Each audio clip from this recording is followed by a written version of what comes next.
Hello, welcome back to the Peace, War, and Heroes podcast. We are here today with Jeremy Myers from Breaks Off Photography. He drove all the way in to actually come hang out with us to watch a little activity we have going on this weekend. Mm-hmm.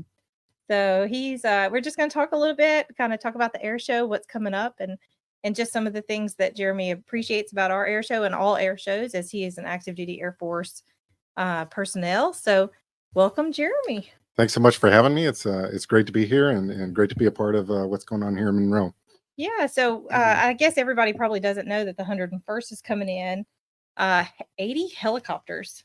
Yeah, Have that's you a ever lot. seen 80 helicopters? If I have, I probably can't tell you where I was. Yeah, I don't know that even like Oshkosh, living Hmm. on a military base, I don't recall a time ever that we moved that many helicopters or saw them come in at one time. Yeah, I think the sheer number and the shock and our value of what's going to happen is unrivaled for Yeah. sure.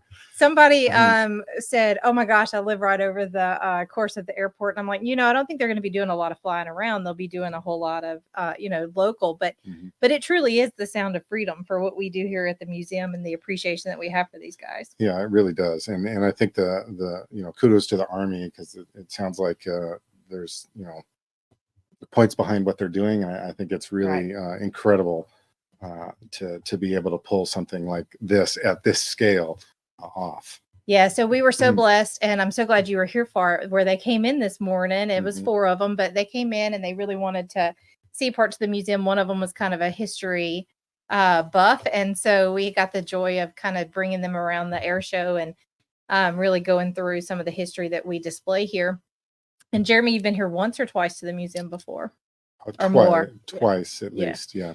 So, if you've never been to the museum, but you happen to be on the podcast, it's definitely really a place with 11,000 artifacts that really just displays all wars, all the way back to the Civil War, of appreciation of what the military go through every day. So it was really great to have the 101st here and have Jeremy here to help me remember which rank was which on some of the military guys that were here. It's been 17 years since we've been since my husband Yeah. got out of the military, but Yeah. but it was a pretty great thing. So you drove all the way here, 7 hours, to Yeah, come and about. Yep. hang out with us and help us with the air show. And Jeremy is a photographer, obviously, with Breaks Off, and it's pretty well known. You got a good following going. Yeah, I've been really blessed to get a lot of followers and just kind of some momentum, probably from like the Check Six. And I think a lot more of my passion of air shows kind of comes out in my page than does maybe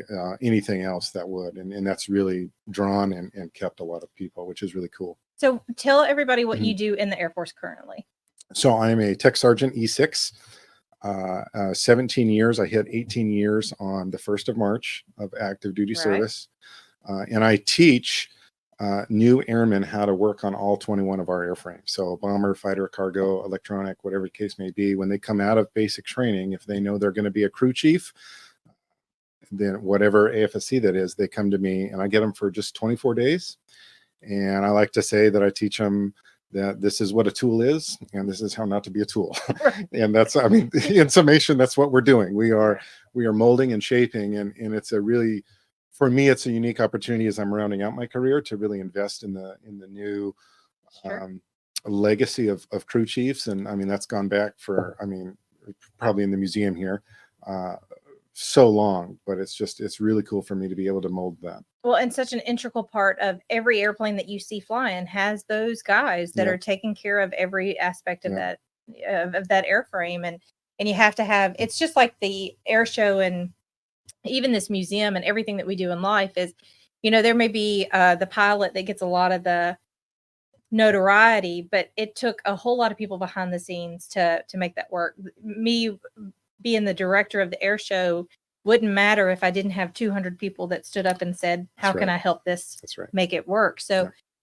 So it really is that integral part of everything. It takes more than one person to make all of it work together. So, did you love air shows before you got into the Air Force, or was that something that came about after? I know I did.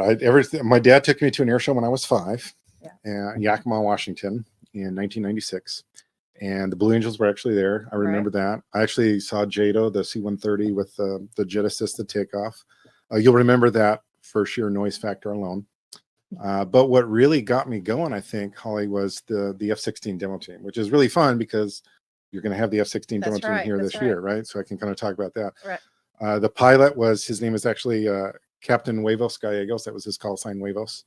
And I always remembered that. And then 13 years later, as an A1C, brand new in the military, I actually got to launch out Lieutenant Colonel Huevos on a local mission. Wow. That's cool. And there's a news article about it people can find and things like that. And so it's in my blood at this point, Holly. I love it. Can't get enough of it. And you and your team do a phenomenal job at growing this air show.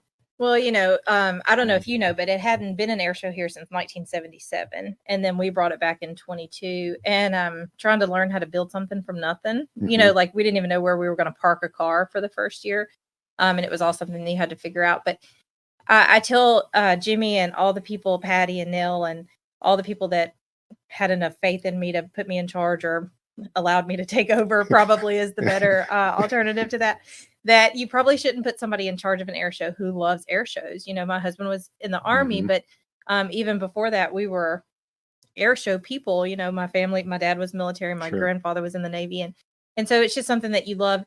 And even if you don't love airplanes or aviation, growing up as a patriot with military family, it's like it is truly the sound of freedom, and it's just an amazing feat of historically what we did to be in flight and all of the things that go along with it.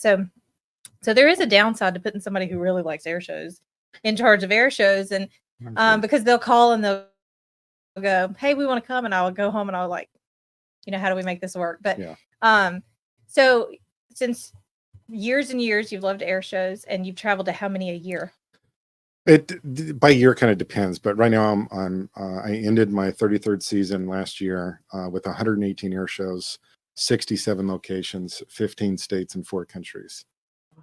Wow. And last year alone, I traveled from Oregon to Florida and from Laredo to Lincoln, Nebraska. So I mean, quite a breadth of differences of air shows, and kind of taking notes along the way at the semantics of some of the different types of shows, if you will. That's truly almost a job, right? I mean, like that's a lot of hours that you invested. It is taking photos, but loving every minute of it. Yeah. And I mean, I got my first air-to-air flight. I've been granted media access or been straight up invited to air shows now. And so it's building kind of what I'd like to see on the outside once I do retire. And it's all about the air shows. It really has little to do with me. So what do you think are the differences? Like military obviously is a different show than civilians. Right. That's a really good question, Holly. Are we talking about over water? Are we talking about a night show? Are we talking about a week-long air show like Oshkosh, which, I mean, I haven't been yet, but I follow it enough that I have a sense of what goes on. Is it like the trade shows like your Paris Air Show or Farnborough Air Show, the Dubai Air Show, things like that? Is it a straight up just military air show? Is it on a Navy base, a Marine Corps base, a Coast Guard installation? Like there's all sorts of different facets that kind of build that. Right. And it's really interesting to see how the different branches and the different cities really put on the air show. So what do you think, not to put you on the spot, but which of those that you've been to do you like the best, or which air show has been your favorite over the years? And I do not expect you to say ours, but like what's your, like I had the joy of going to Oshkosh in 2022, and it's different. It is not a traditional air show. It's more like an aviation fest. Right. That just might have some airplanes flying later in the day. So, each type is really very different. And honestly, we help put one on, but that doesn't mean that that's like necessarily the favorite. Yeah. So what do you love the most? Oh gosh. Yeah. If you could only pick one a year, what type would it be? Probably something like Midland. Midland left the air show in Midland, Texas. That left a mark. Not just because I got the air to air, but there was just the way it was handled and the way that it was done. Sure. I even got to go out like on the pyro field on the Sunday with the blasters, which was just insane. So something like that, something like the Red, White, and Blue Air Show, and not just because I'm here, but honestly, like I was thinking about it earlier and on the drive, like the variety of aircraft that you guys have been able to bring in your first 3 years is really a testament to both you and your team, but also what I would call the pace or the heartbeat of air shows today. And so when you have multiple, last year, what you had the Coast Guard, you had the Air Force, you had Well, we have the T6 Titan yeah, acrobatic team, and then we Titan, have like formerly Airshow, for those the of you who don't whirly know. birds, Yeah. as a friend of ours called it. Flip flops. It's just common. That's the common term. I'm Right. learning along the way. The more I get into this. Right. But I think that's really a feat for an air show to not just have, because I've been to the air shows that had the same 3 acts for 3 years in a row, Right. and it's an air show and you go and support it because you love it. But there's a certain element where I don't maybe want to see the same 3 acts 5 years in a row. Right. And it's hard. It is hard. And because a lot more goes into it than just like, hey, you want to come fly the air show. Well, and that's a testament to how great of a guy that Jimmy Fordham is, because he says, hey, let's think about this kind of an act or this kind of an act. And then Jimmy calls and they're like, yeah, we'll be there. You know, it's pretty hard to say no to Jimmy to come out and support the air show. So, and that it's very hard in another sense, because you become friends with the pilots and you want to see them every year. You want them to come back. I will say that the A10s last year, Mad, I would have her back over and over again. She was an amazing pilot. We talked about it in the first podcast, just how friendly and relatable and she was. So it's hard to move, because you have made friends, and like Titan will always be a part of the Red, White, and Blue Air Show, obviously, but the others kind of come in and come out, but I guess that kind of goes back to the museum, is we want to honor the past, present, and the future. And so it's kind of a continuation of making sure that we do that well too. Yeah, I think you and your team have done well. And I'm really excited about this year's show, with the prospect of nearly all, if not all, branches. Yeah. I'll say that. Yeah. And then, I think it's incredible. And it's a little airport, but it's, you don't have the ramp space that like Barksdale has for those down the road that have been to the Barksdales or maybe even the Lake Charles Air Show and things like that, which is, I think that's a different format, like a drive-in, but again, sheer numbers, but Monroe has done really well. Yeah. Lake Charles went to a drive-in and I think they love it. I don't know that they'll ever go back to a non-drive-in. Yeah. I don't presume they will. But for us, we do not have the lead way to do that in any aspect. No. And honestly, I think that's probably my favorite thing about an air show, is to be able to get out.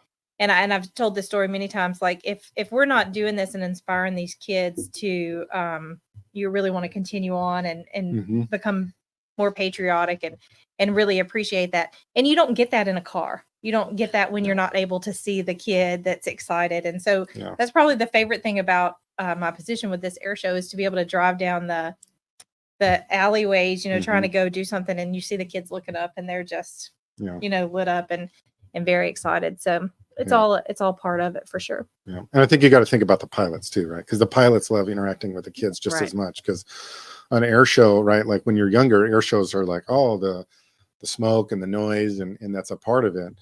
And the older that I get and the more air shows that I go to, the more I realize, even in my years of military, that there's just so much more when we're talking about aviation and the STEAM aspects that are coming in, and STEM aspects and resiliency and following your dreams. There's a whole lot that you lose, I think, in a drive-in, personally, that you guys have fundamentally done well with your statics. Well, I can tell you that and my 17-year-old is a pilot. She has a private pilot's license, and she was mad at me. Mad from the A10s. I said, hey, I'm working to get to the booth. I'll get to the booth in a bit. I got to get a patch. And she said, here you go. And she took the one off her sleeve. And I was like 12 years old again. You know what I mean? Like what an amazing ability to interact with that crowd. And so I definitely hope we always stay with where we are with that interaction. And I know they went to it out of 2020 year type of a scenario, but we really love that thought process. So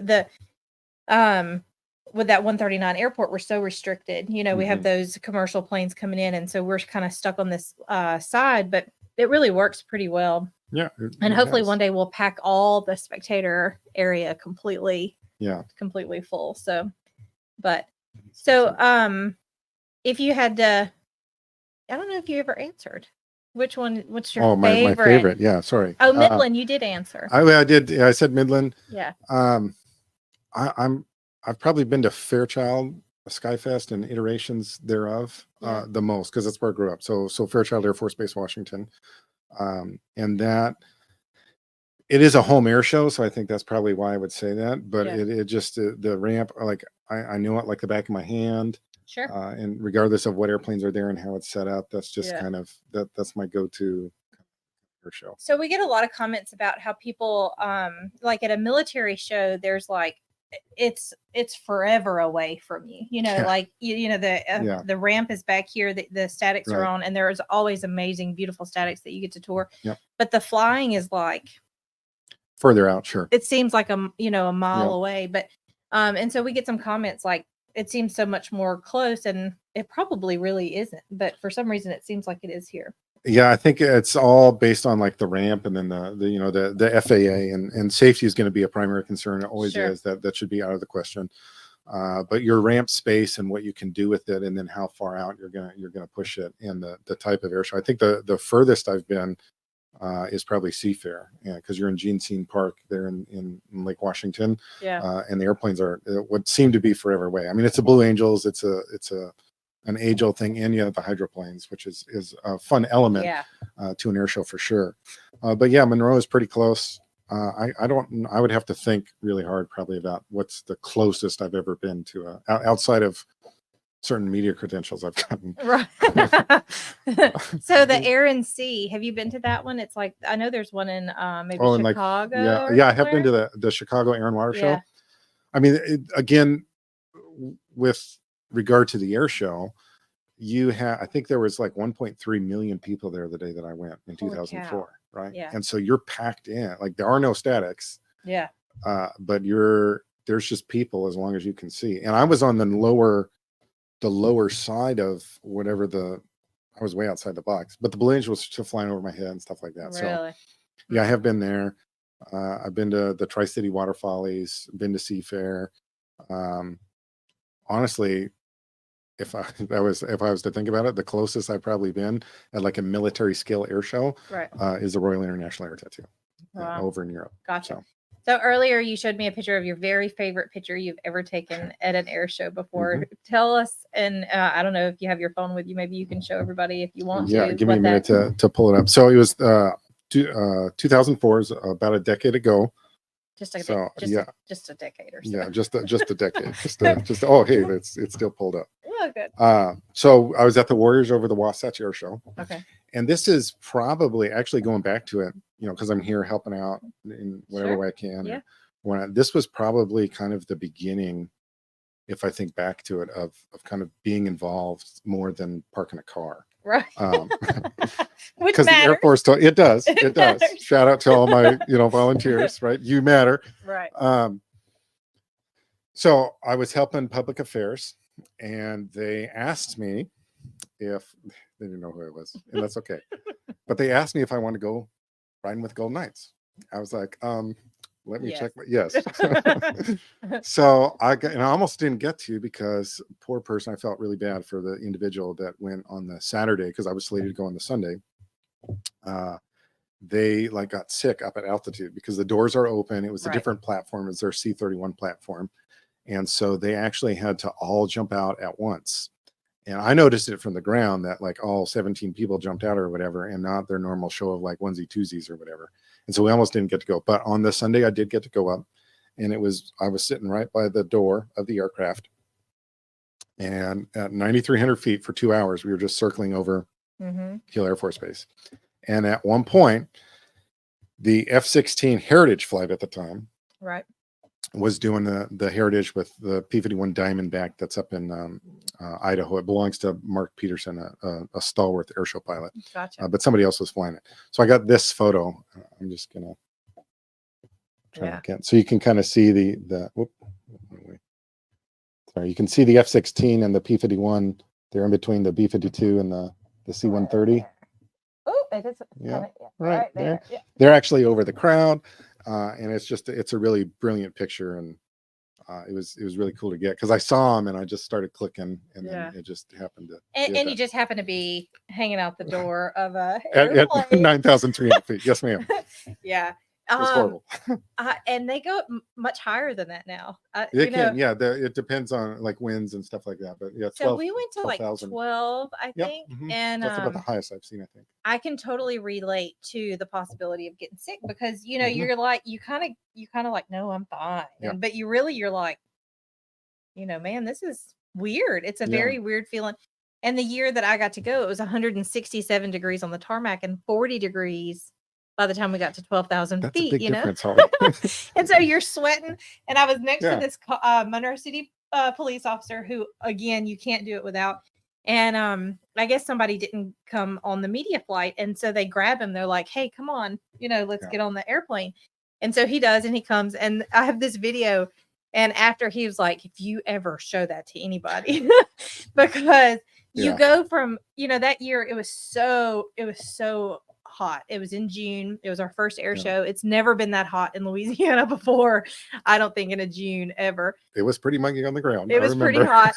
And they tell you like, bring a sweater, Mhm. bring closed-toed Yeah. shoes. And nobody listens because it's 167 degrees on the tarmac. And everybody's like, best day ever. We get Yeah. to be 12,000 feet in the air. And but I have this video, and he's Monroe PD, and he's just, you can tell he's been out in the sun for 2 days, and he's Yeah. sunburnt. And he's just shivering. he's just shaking to death. And Yeah. but it was probably one of the best experiences in the air show to watch them Mhm. literally jump Yeah. out of the plane 2 feet from you. Yeah. And all the behind the scenes stuff, like because you can kind of see like their pre-show, like how they get in the mood or like in the zone, Yeah, like mentally prepare for it, chanting and it's just as an enthusiast, yeah, or as somebody like you that's put on the air show, right? I think that's a huge thing behind the curtain that allows us to really see that they love it just as much as we do. There's not.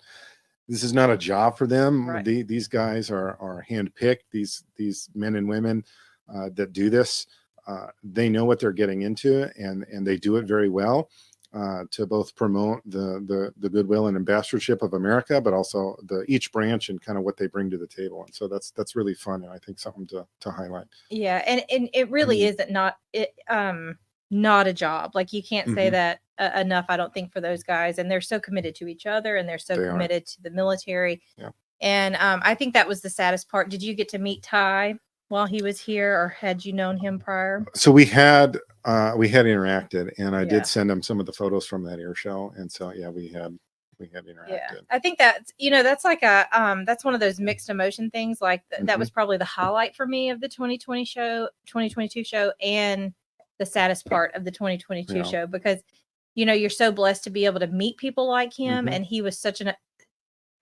indescribable person. He just wanted to interact and do the best that he could for the military, and then just a few short months later actually passed away on a jump. Yep. And so, it hits you more than you think it will hit you. And then when you're putting on a show, and even when you guys are a part of it in active duty military life, sometimes you forget that there are risks involved. And then you have to go through this whole scenario of what happens if. Yeah. So it's definitely more than, hey, let's put on a show and throw some airplanes in the air and hope that everybody is fine today, so definitely a lot. It's heavier. And honestly, every accident at every air show makes you realize how heavy it is, but also appreciate air shows even more. Yeah, that's a good point you bring up. I don't know if I've told you, but many might know that are watching this, but the B-52 crash that happened in Spokane, Washington in 1994. So the pilot kind of overturned the aircraft beyond the scope of what it can do. I mean, the B-52 is big anyway. Right. But my second grade teacher's husband was actually on the airplane that day. Oh my gosh. And it was the practice day, so I wasn't at the air show. Right. But I mean, that as a young kid, that I was not even 10 when that happened, and that still leaves a mark. Yeah.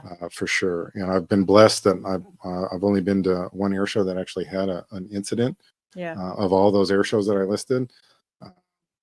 But each that happens when you're like us in the community, whether you're enthusiasts or a director and you're working with them, right, it's a really tight knit community, and so the ripple effect of something like that really is difficult. And yet, in light of that, it's also interesting and very cool to see how quickly we rally around each other to support.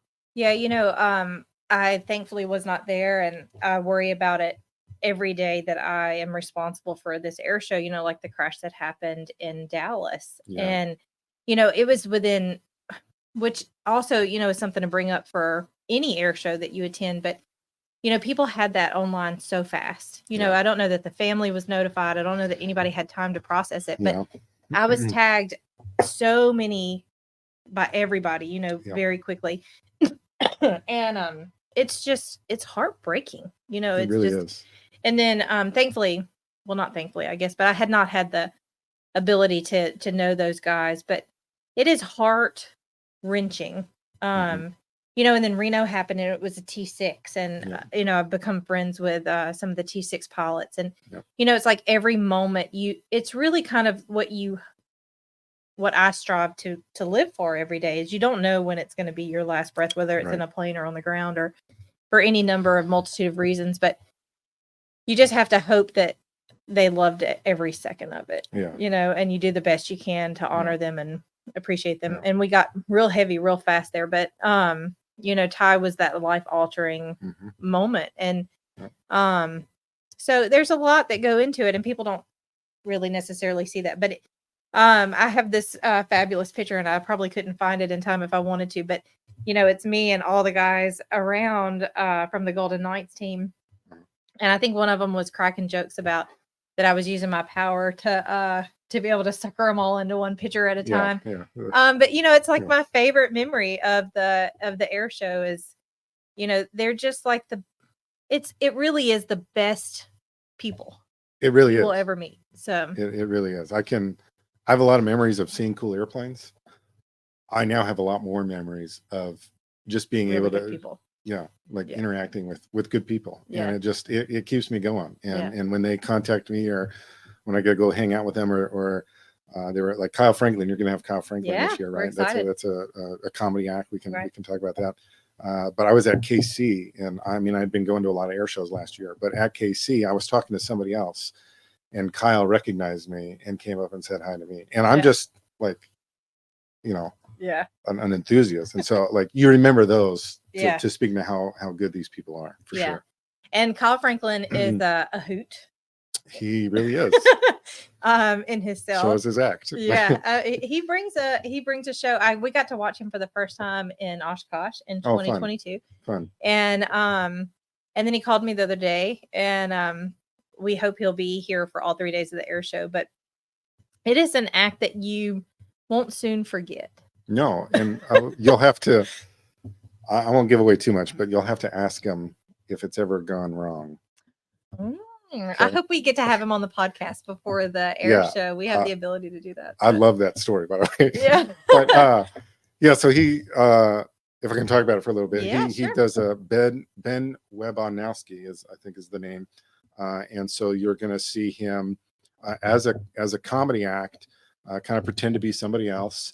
And like Kent Peace and like some of these people have been doing Sure. it, I guess since the 30s. I just realized that when I was talking to Greg Kuntz the Right. other day when I did my thing with him. So he's going to go up and he's going to fly a Piper Cub in a way that you probably have not seen a Piper Cub fly before. And he's in total control, for sure. But it's just really perfected. Like I just, if I can shout out to both Ben Kyle and Liz Franklin, his wife is a part of it as well. They've really, over the years, I've seen them a number of times, and I feel like every year it just gets a little bit more perfected of selling the point of the act. And so I think people that are coming out to the Red, White, and Blue Air Show, man, you are in for a treat. If nothing else, you're in for a treat with that, and you're going to walk away going, "Hey, that was funny, that was cool, that was maybe a little crazy, Yeah." but they're going to love it. Yeah. So he I should not tell this story, but the first year we had Jelly Belly. Yeah, Kent Peace. Yeah. Kent Peach. And there might be a part where tires and wheels start to fall off of the airplane. Mm-hmm. And my brother-in-law happens to be the ARF commander at the fire department. Ooh. And or captain at the fire department. And nobody notified maybe the fire department of what might happen on some of those acts. And it's meant to go the way it's meant to go, but maybe you should let everybody know that needs to know Yeah, I things think are going to from a happen. safety and FAA standpoint, I think so, Holly. Yeah. So the wheel came off, and my brother-in-law was like, I think we're gonna go. And Scott Duck, he's our air boss, was like, it's all good. You know, so there are always things that come up that you just don't expect to see. But it's pretty amazing and funny and great at the same time. You walk away and you're really excited. And you know Jeremy Holt too. He's coming to the show. You want to talk about him? Sure. So Jeremy Holt is he's a reserve pilot in the B-52 at Barksdale, and he flies a Pitts Model 12. So this is a Pitts biplane that people might be familiar with, but it's souped up. It's got a much bigger engine in it, and then I think this year actually has a second seat in the front. I don't know how I feel about that, but I mean that's it's really cool. But he's worked on that, so he's kind of expanding. I think that'll help him. Probably he has a reason doing that. But so he flies this Pitts Model 12. It's called Pegasus. It is beautifully painted. It is red. Beautiful. It's got this black horse on it. And while some people may get into the nitty gritty of it's not like a Sean Tucker that's tumbling through the sky, Jeremy's act is, it feels weird saying my name, but his act is really good actually for that airplane. He keeps it in front of the crowd. He does some loops and rolls and shows you all the belly and the top of the airplane and does some kind of close in flybys with it. And I think you're going to get a scope because it's cool too. We can talk about it, but Steve Covington's little Pitts and that Pitts, if you put them next to each other, you get a picture of that if you're going to come out to the air show, just because that will show you the size difference of kind of what we're talking about. But it's a really cool act. Yeah, very similar planes, but very different at the same time. Yeah, absolutely. And Stephen Covington, everybody probably knows him as the Green Pitts. He's came back both years, and he's coming back maybe with some changes and surprises for year 3. So it'll be great to have him back. The airplane will look a little bit different. It's still green, but it will look a little bit different. And it's a beautiful green. Like it's the prettiest green on any airplane, I think. So he has a great time. And then I let you look at our list earlier. I know you're excited about the F-16s. Anybody else stand out to you? Well, the Marine Corps bringing their MV-22 Osprey. That's again sheer size of a helicopter. You wouldn't want to miss that. The Coast Guard should be bringing in another SAR demo from NOLA, right from down there. So that's hometown. That's your heroes, which is the red, white, and blue salute to heroes. That's right. They're just kind of showcasing how well they've put this together.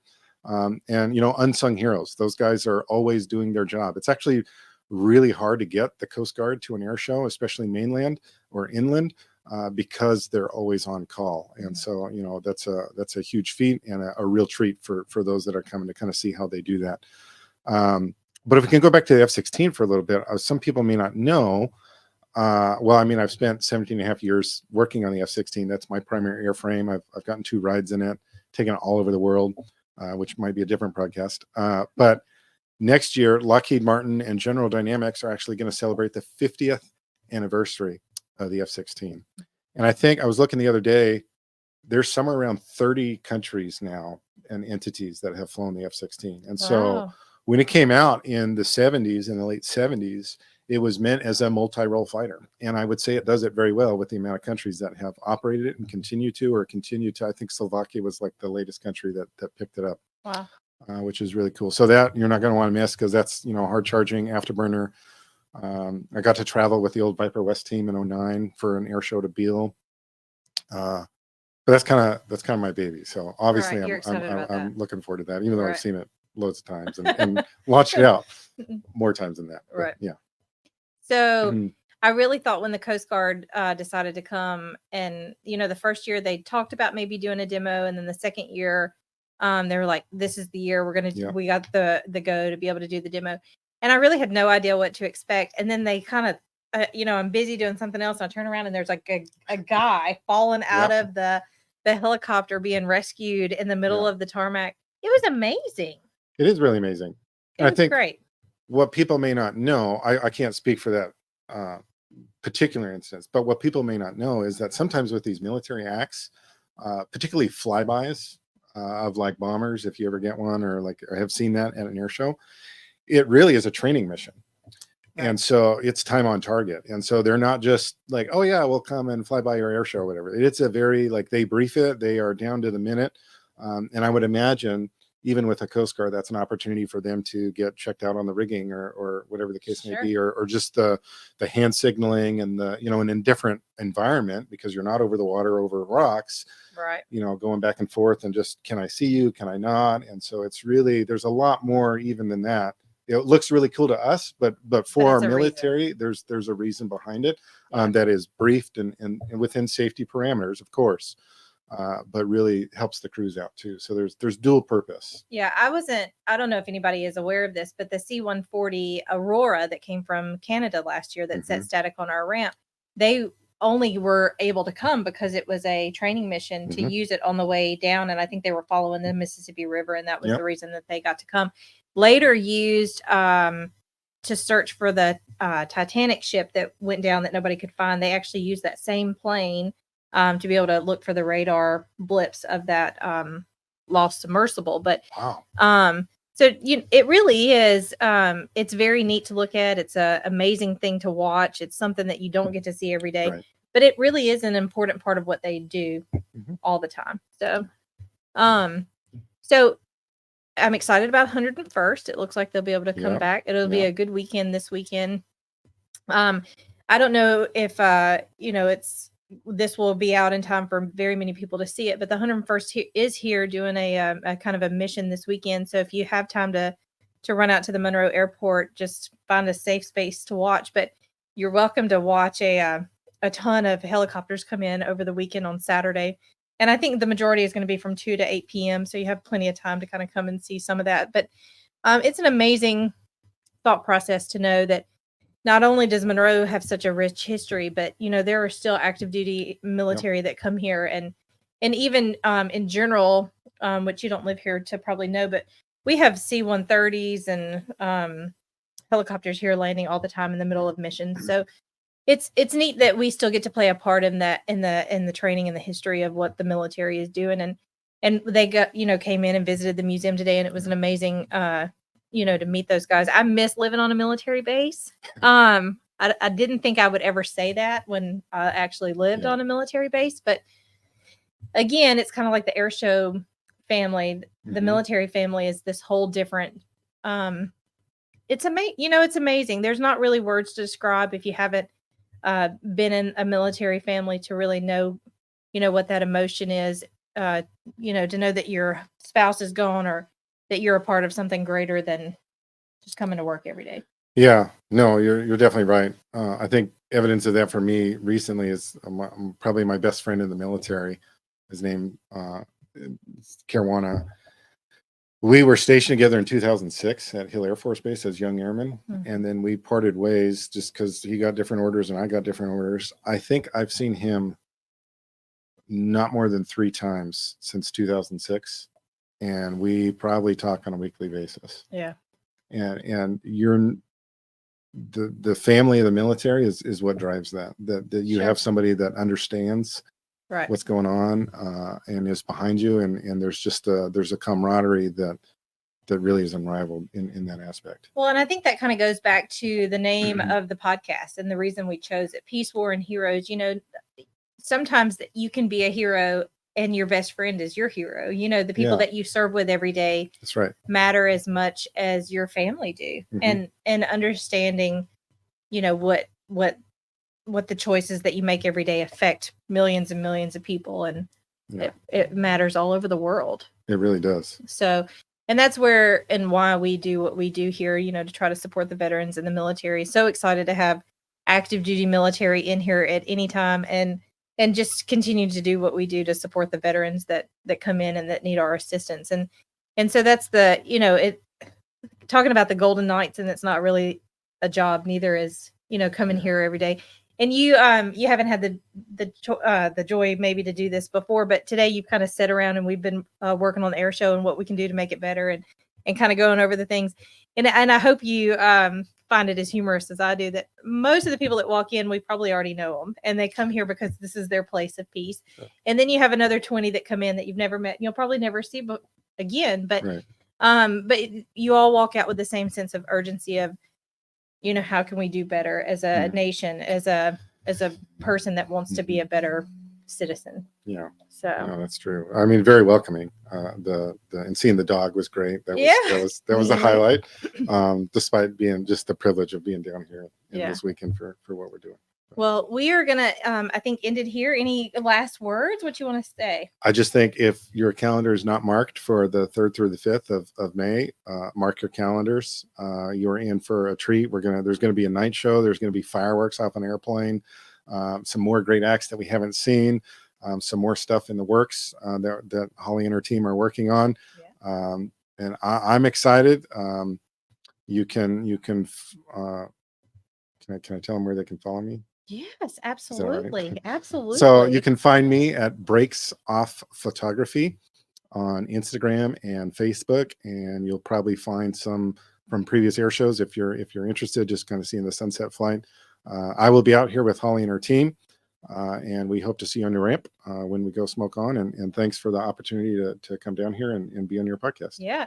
And in Instagram, don't you have like hyphens or something in Yeah, the so it's name? Breaks-off Photography. Yeah. Yeah. That's right. And if you just find me, if you follow me, or if you follow the Air Show, we've shared lots of stuff that Jeremy has taken and posted. So just go through the history of the Air Show Facebook page, and you'll probably find some Jeremy Myers photography and Breaks Off photography. And so that's an easy way and quick way to follow him as well. So we are just so glad that you came. I'm glad that the 101st brought you back for something other than an air show. I tell him all the time that he can't judge me when he meets me in May. And that's really the only time we've had the joy of hanging out at all is at an air show when I'm already probably losing my mind. So it's been nice to sit around and get some input. And, the goal of the show is to always try to make it better. And Jeremy's traveled to all of these. So we're taking that advice and spending some time and really going to enjoy the 101st here today and tomorrow. So you guys buy your tickets now, red, white, and blue airshow.com. If you want to support the museum, it's Chenault Aviation Military Museum. It's chenaultmuseum.org. Or just call us at the museum, 318-362-5540. How can we help your veteran, and what can we do better? Y'all have a good day.